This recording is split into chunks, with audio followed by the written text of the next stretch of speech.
마태복음 13장 1절에서 9절 말씀 같이 읽겠습니다. 그날 예수께서 집에 나가서 바닷가에 앉으시며 큰 무리가 그에게로 모여 들거늘 예수께서 배에 올라 앉으시고 온 무리는 해변에 서 있더니 예수께서 비유로 여러 가지 그들에게 말씀하여 이르시되 씨를 뿌리는 자가 뿌리러 나갈새 뿌릴 새 들어는 길가에 떨어지고 새들이 와서 먹으며 들어는 흙이 얇은 돌밭에 떨어지며 흙이 깊지 아니하므로 곧 싹이 나오나 해가 돋은 후에 타서 뿌리가 없어짐으로 말랐고 들어는 가시 떨기 위에 떨어지며 가시가 자라 기운을 막았고 들어는 좋은 땅에 떨어지며 어떤 것은 100배 어떤 것은 60배 어떤 것은 30배의 결실을 하였느니라. 귀 있는 자는 들으라 하시니라. 아멘. 우리 본문 말씀을 통하여 씨 뿌리는 자의 비유라는 말씀으로 함께 말씀을 은혜를 나눌 때에 성경의 말씀 속에 깊은 영적인 의미가 우리에게 예수님이 무엇을 말씀하고 있는 것을 귀한 잡는 시간이 되기를 바랍니다.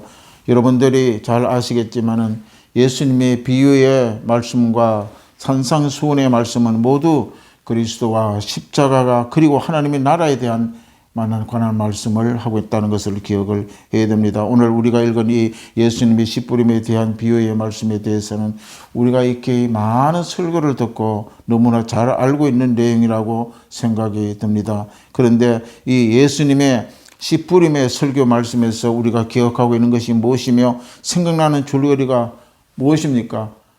예수님의 씨 뿌리는 비유에 대해서 많은 설교도 우리가 들었고 또한 성경을 많이 읽을 줄로 압니다. 그런데 여기에 나타나는 예수님의 말씀의 줄거리가 무엇입니까? 우리 다시 한번 생각해 보아야 됩니다.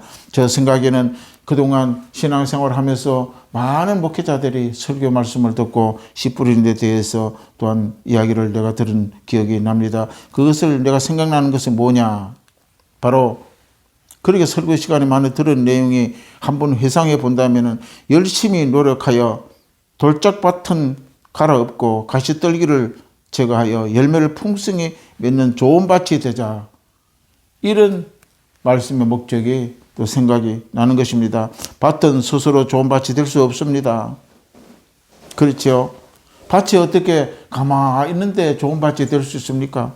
그런데 이때까지 이 씨 뿌리는 비유의 내용은 좋은 밭이 되자고 그렇게 설교됐습니다. 좋은 밭이 되어서 좋은 열매를 맺고 30배, 60배, 100배를 열매 맺는 우리 모두가 되자고 이렇게 나는 설교를 들어온 것이 기억이 납니다. 그러나 오늘 예수님이 말씀하신 이 밭은 좋은 밭이 아니라는 것을 말씀하고 있는 것입니다. 어느 날 농부가 씨를 뿌리러 밭에 나가 보니까 씨를 뿌리려고 하는 그 밭에 돌과 가시덤불이 너무 많아가지고 그 농부는 그날 씨를 뿌릴 수가 없어서 농부가 돌아서면서 밭을 보고 야, 이 밭아, 내일까지 이 돌과 가시덤불을 다 치워 놓으면 내가 와서 씨를 뿌리겠다고 하면 너무나 웃을 일이 아닙니까? 어떻게 밭이 돌짝밭과 돌과 가시덤불을 다 치우고 좋은 밭을 만들 수가 있습니까? 없다는 것입니다. 예수님 말씀은 밭은 스스로 돌짝과 가시덤불을 갈아엎을 능력이 없다는 것입니다. 밭이 스스로 좋은 밭을 만들 수가 없다는 것입니다. 밭을 보고 스스로 옥토가 되려고 하면 되겠습니까? 성경은 아담 이후로 모든 인간들은 이러한 밭의 상태라고 말씀하고 있는 것입니다. 우리의 밭은, 우리의 마음의 밭은 돌짝밭이요 가슬 등굴과 같은 그런 밭이 되어 있다고 성경은 기록하고 있습니다. 로마서 3장 10절에 18절을 보게 되면 기록한 바 의인은 없나니 하나도 없으며 깨닫는 자도 없고 하나님을 찾는 자도 없고 다 치우쳐 한 가지로 무익하게 되고 선을 행하는 자도 없나니 하나도 없다고 성경은 말씀하고 있습니다. 저희 목구멍은 열린 무덤이요 그 혀로는 속임을 베풀며 그 입술에 독사의 독이 있고 그 입에 저주와 악독이 가득하고 그 발은 피 흘리는 데 빠른지라 파멸과 고생이 그 길에 있어 평강의 있기를 알지 못하였고 저희 눈앞에 하나님을 두려움이 없느니라고 함과 같다고 성경은 로마서 3장 10절에서 말씀하고 있습니다. 이처럼 절대 열매를 맺을 수 없는 그런 상태라는 것입니다. 이런 상태가 바로 오늘 성경 예수님이 말씀한 것이 돌짝밭과 가슬 등굴이 있는 그런 밭이라고 말씀하고 있는 것이죠. 이런 상태가 우리의 마음의 밭입니다. 생명의 씨가 떨어져 돌과 가시떨기를 부수고 찢어서 그 밭이 옥토가 된다는 그런 말씀이 바로 오늘 구원을 핵심적인 말씀을 하고 있다는 것입니다. 로마서 3장 23절에 모든 사람이 죄를 범하였으니 하나님의 영광에 이르지 못하였더니, 영광에 이르지 못했다는 것은 무슨 말씀입니까? 열매를 맺지 못한다는 말이에요. 돌밭과 가시떨기 밭이 길가의 밭이라는 말입니다. 그 밭이 바로 우리의 마음의 밭입니다. 이것은 아담 이후의 모든 인간들의 밭이 이런 상태, 구제불능의 밭이 되고 있다는 것을 예수님이 지적한 것입니다. 그리고 24절에 보면은 그리스도 예수 안에 있는 구속으로 말미암아 하나님의 은혜로 값없이 의롭다 하심을 얻는 자가 되었느니라. 그렇게 아담의 죄로 말미암아 우리 모두는 하나님의 원수가 되었을 때에 어떤 상태가 되었냐? 로마서 5장 10절에 기록합니다. 곧 우리가 원수 되었을 때에 그의 아들이 죽으심으로 말미암아 하나님과 화목되게 되었은즉 화목하게 된 자로서 더욱 그를 살아나심으로 말미암아 구원을 받을 것이라고 말씀하고 있습니다. 이 말씀은 영원 전에 이미 하늘의 씨가 그 원수의 밭에 심겨져서 30배, 60배, 100배의 열매를 맺는 구원의 현실을 설명해 주는 비유의 말씀이 오늘 본문 말씀이 내용인 것입니다. 그래서 본문의 말씀을 통하여 우리가 좋은 밭이 되어서 30배, 60배 만들어 좋은 훌륭한 밭이 되는 것이 아니라 이처럼 우리의 밭은 가시와 은극기가 나오고 돌짝밭이 된 밭이라고 성경은 언급하고 있는 것입니다. 이 말씀은 영원 전에 하늘의 씨가 그의 원수의 밭에 심겨져 30배, 60배, 100배의 열매를 맺는 구원의 현실을 설명해 주는 비유가 오늘 본문에 말씀하고 있는 사실입니다. 오늘 이 본문에 말씀하고 있는 씨 뿌리는 자의 비유 속에 담긴 메시지가 바로 오늘 이 내용입니다. 그러면은 그 씨는 무엇입니까? 창세기 3장 15절에 이렇게 기록합니다. 내가 너로 여자의 원수가 되게 하고 내 후손도 여자의 원수가 되게 하려니 여자의 후손은 내 머리를 상하게 할 것이요 너는 그의 발꿈치를 상하게 할 것이니라 하시고, 갈라디아 3장 66절에 그 씨는 바로 예수 그리스도라고 말씀하고 있는 것입니다. 그러니까 이 씨에 뿌리는 비유의 핵심 내용이 무엇입니까? 혼돈과 공허와 흑암이 불가능한 밭에 예수라는 씨가 떨어져서 새로운 창조와 풍성한 열매를 맺어 완성되는 구속의 이야기를 하고 있다는 사실을 우리는 기억을 해야 됩니다. 좋은 밭이 되자는 내용이 아닙니다. 예수 그리스도의 복음의 씨가 우리의 밭에 심겨질 때에 바로 우리가 영의 구원의 핵심을 말씀하고 있는 것입니다. 할렐루야. 이 씨 뿌림의 비유는 예수 그리스도와 하나님의 나라에 대한 것입니다. 성경에서 예수님이 많은 비유하고 있습니다. 그리스도와 천국의 핵심의 말씀을 하고 있음을 우리는 알아들어야 됩니다. 세상에 착한 사람이 되어 도덕적으로 윤리적으로 좋은 사람이 되자는 내용이 아닙니다. 마태복음 13장 오늘 본문 13절에 보면 그러므로 내가 저에게 비유로 말하기는 저희가 보아도 보지 못하고 들어도 듣지 못하며 깨닫지 못함이라. 이사야가 예언이 저에게 이루어졌으니 일렀으되 너희가 듣기는 들어도 깨닫지 못하는 것이요 보기는 보아도 알지 못하니라. 우리 심령은 들어도 몰라요. 봐도 모릅니다. 깨닫지 못한다고 이미 이사야 선지자가 말씀하고 있는 것입니다. 눈과 귀가 열리는 자가 오늘 바로 하나님 말씀을 들을 수 있고 깨달을 수가 있는 것입니다. 그 눈과 귀가 열린 자가 누굽니까? 오늘 교회를 말하고 있는 것입니다. 오늘 본문의 12사조가 그 교회의 모형으로 그 비밀을 알아듣는 자로 등장하고 있습니다. 그래서 예수님은 다른 사람들에게는 이런 진리의 비유의 비밀의 말씀을 깨닫지 못하게 했다고 얘기합니다. 그러나 너희들은 알아듣는다고 얘기하는, 너희들은 뭡니까? 12제자들은 이미 교회 안에 성령이 들어왔기 때문에 하나님의 말씀을 알게 만들어 주셨다고 예수님이 말씀하고 있는 것입니다. 예수님께서 마태복음 13장 오늘 10절에 보게 되면 제자들이 예수께로 나와 가로되 어찌하여 저에게 비유를 말씀하시나이까? 예수님이 대답하여 가라사대 천국의 비밀은 아는 것은 너희에게 허락되었으나 저희에게는 아니 되었나니 교회된 자 즉 성령이 그 사람 안에 계시는 자들이 듣는 귀를 주셨다고 말씀하고 있는 것입니다. 다 듣는 것이 아니라는 것입니다. 하나님이 듣게 된 자, 들을 수 있게 만드는 자만이, 그 교회만이, 성령이 그들 가운데 영적으로 있는 자만이 하나님 말씀을 알아듣고 깨달게 만들어 주셨다는 것입니다. 교회된 자, 즉 성령이 그 사람 안에 계신 자들이 듣는 귀를 주신 것입니다. 그러니까 예배당에 아무리 큰 무리가 모여 있다 할지라도 그게 다 성도가 아니라는 것입니다. 예수님 당시 유대교회 그 시대에는 유대교를 믿지 아니하고 예수를 따랐으면 다 처형당하고 핍박을 당하고 그런 시대입니다. 이렇게 시퍼렇던 그런 시대에 예수를 쫓겠다고 따라다니는 큰 무리를 얼마나 예수의 곁을 많이 따라다니는 것을 볼 수가 있습니다. 그는 생명을 걸고 예수를 따라다니는 것을 우리가 알 수 있습니다. 그런 개인적으로 큰 손해를 감수하고 목숨까지 감수하면서 예수를 따른 자들입니다. 예수님을 믿는다고 따라다니면서 예배당의 강면 무리들 중에 하나님의 비밀을 올바르게 이해하고 진정으로 예배하기 위해 모인 사람이 드물다는 것입니다. 할렐루야. 자기 소원을 이루고 문제 해결을 받기 위하여 자기 만족을 얻기 위하여 예수를 따라다니는 자들이 얼마나 많은지 모릅니다. 오늘 또 교회에 왜 옵니까?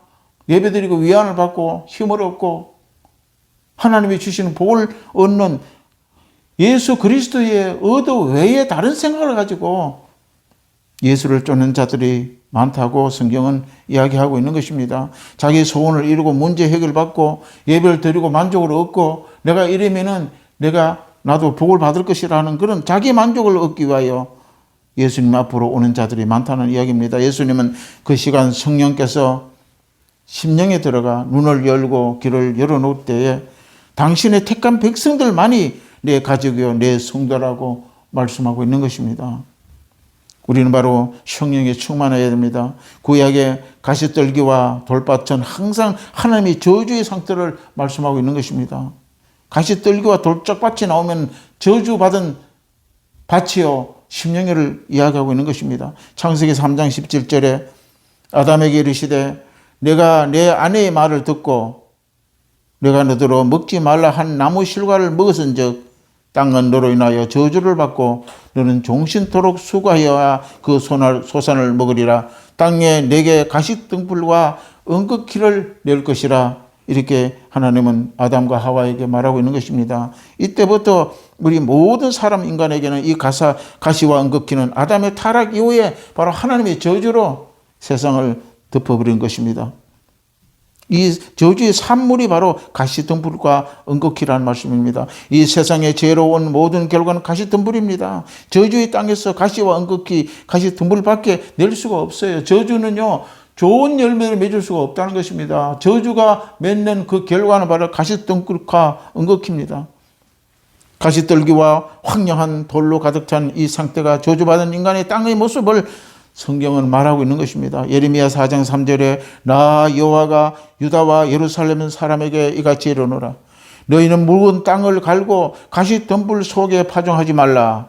유다인과 예루살렘을 거민들아 너희는 스스로 할례를 항하여 너희 마음 가죽을 베고 나 여호와께 속하라. 그렇지 아니하면은 너희 행악을 인하여 나의 분노가 불같이 발하여 사르르니 그것은 끌 자가 없다고 말씀하고 있는 것입니다. 이 말씀은 바로 하나님의 백성의 모형으로 등장하는 그 이스라엘 예루살렘의 거민 모두 가시덩굴 은극기라고 말씀하고 있는 것입니다. 거기에는 어떤 씨도 파종해도 절대 열매를 맺을 수가 없습니다. 이렇게 저주받고 타락하고 죄가 있는 그런 가시덩굴과 은극기의 밭은 스스로 좋은 열매를 맺을 수가 없는 것입니다. 우리 스스로 좋은 밭이 될 수가 없음을 인식하고 우리는 하나님의 은혜 밖에 절대로 하나님의 나라의 영생의 삶을 살 수 없다는 것을 우리가 알고 생명의 시인 예수 그리스도의 은혜를 뚫고 들어가야 됩니다. 하나님의 성령이 뚫고 들어와야 그 밭이 좋은 옥토밭이 된다는 것입니다. 그리고 그 속에 한 알이 밀알이 땅에 떨어져 죽게 되는 것입니다. 가시덤불 속에 돌밭에 예수의 십자가의 죽음으로 인하여 죽고 그 밭이 옥토로 변하게 되는 것입니다. 우리 스스로는 옥토가 될 수 없어요. 예수 그리스도의 좋은 씨가 들어와요 하나님의 옥토가 되는 것입니다. 그 결과에 요한복음이 이렇게 말씀합니다. 요한복음 12장 23절에 예수께서 대답하여 가라사대 인자의 영광을 얻을 때가 왔도다. 내가 진실로 진실로 너희에게 이르노니 한 알의 밀이 땅에 떨어져 죽지 아니하면 한 알 그대로 있고 죽으면 많은 열매를 맺느니라. 우리의 심령의 삶의 밭에 영적인 밭에는 30배, 60배, 100배의 좋은 결실을 맺기 위해서는 그리스도의 하늘의 미랄이 땅에 떨어져야 되는 것입니다. 할렐루야. 밭이 스스로 옥토가 되어서 열매를 맺는 것이 아닙니다. 하늘의 씨가 땅에 떨어져 죽어야 30배, 60배, 100배의 열매를 맺는다는 사실입니다. 인간 측에서는 어떤 공로와 노력으로, 어떤 자격으로, 열심으로 그게는 1% 기여한 바가 없는 것입니다. 좋은 열매를 맺기 위해서는 우리가 할 수 있는 것은 아무것도 없다는 것입니다. 오직 예수의 십자가의 피 공로, 예수의 은혜를 의지하지 않고는 좋은 옥토가 되지 못한다고 오늘 마태복음 13장 본문 말씀 1절에서 9절 말씀, 씨 뿌리는 비유에 대해 핵심적인 말씀을 예수님이 하고 있다는 것입니다. 결론입니다. 예수님을 알지 못하고 살아간다면 여전히 그 밭은 가시덤불이요, 돌밭이요, 길가에 있는 상태라고 성경은 말씀하고 있는 것입니다.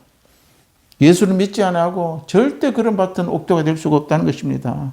그런 밭에는 식물이 자랄 수가 없고 열매를 맺을 수가 없고 결국은 저주에 나타난 열매만 가득 찰 뿐이라고 예수님은 말씀하고 있는 것입니다. 그런 밭에 하나님 앞에 우리는 심판거리가 되는 것입니다. 그래서 우리는 바로 그리스도의 씨가 우리의 심령밭에 뿌려질 때에, 그리스도의 십자가의 피의 공로로 그 은혜를 의지할 때에 나는 스스로 옥토가 될 수 없구나. 나는 스스로 열매를 맺을 수가 없구나. 모든 것이 하나님을 위하여 하나님이 했어야 된다는 것을 우리 믿고 나갈 때에 우리는 바로 성령께서 우리 마음에 오셔서 참 옥토의 씨가 되어주시고 그 심령의 더러운 가시더물과 은기가 걷어지고 바로 하나님의 거룩한 열매가 맺어져서 30배, 60배, 100배의 큰 결실이 맺게 된 것을 우리가 기억하게 하시기를 바랍니다. 그래서 오늘 씨 뿌리는 비유라는 것은 우리가 열심히 해서 좋은 밭에 대해서 좋은 열매를 내는 것이 목적이 아니라 이런 상태에 있는 우리의 심령 밭에 그리스도의 하늘의 미랄이 떨어져 바로 30배, 60배, 100배의 결실을 맺게 된다는 사실을 기억하고 예수를 알지 못하고 살아가는 삶이 아니라 바로 이런 삶 가운데 바로 그리스도를 우리가 영접하고 예수를 바라보고 나갈 때에 그 원래의 저주와 가시덩굴 길가의 상태가 바로 저주의 열매가 맺는 것이 아니라 그리스도와 우리와 함께 좋은 씨가 뿌려질 때에 바로 그 밭은 하나님 앞에 심판거리가 되지 아니하고 하나님의 영생에 큰 축복을 받는 삶이 된다는 귀한 비유의 말씀을 통하여 우리가 이 그리스도의 큰 열매를 맺어가기를 우리가 준비하고 성령이 우리와 함께 동고동락하며 하루의 삶이 바로 그리스도를 시작하고 그리스도로 아버지 우리가 마무리하는 인생이 되어야 될 줄로 믿습니다. 우리 기도하겠습니다. 참 좋으신 아버지 고맙고 감사합니다. 성령께서 오늘도 우리와 함께하여 주심을 너무나 감사합니다. 오늘도 우리가 아버지 하나님의 성령의 많은 아버지 하나님이여 씨 뿌리는 비유에 대해 들었지만은 그것이 아버지 내가 스스로의 열심과 노력과 아버지 하나님이여 주여 우리가 모든 아버지 하나님이여 주여 전력을 다할 때에 좋은 밭이 된다고 그렇게 들어왔으나 오늘 성령의 영적인 그 깊은 의미는 바로 우리의 밭은 돌짝밭이요 길가밭이요 가시덩굴의 밭임을 기억하게 하시고 그런 밭 스스로는 좋은 옥토를 만들 수 없다는 사실을 기억하고 아버지 하나님이여 이 밭을 정화롭고 또한 아버지의 색으로 만들기 위해서는 바로 그리스도의 좋은 씨가 우리의 밭 가운데 나타날 때에 그리스도의 큰 능력으로 회복되고 좋은 하나님의 영광의 아버지의 밭 30배, 60배, 100배의 결실을 맺는 밭이 될 줄 믿고 살아가는 저희들이 되게 하여 주시옵소서. 예수님 이름으로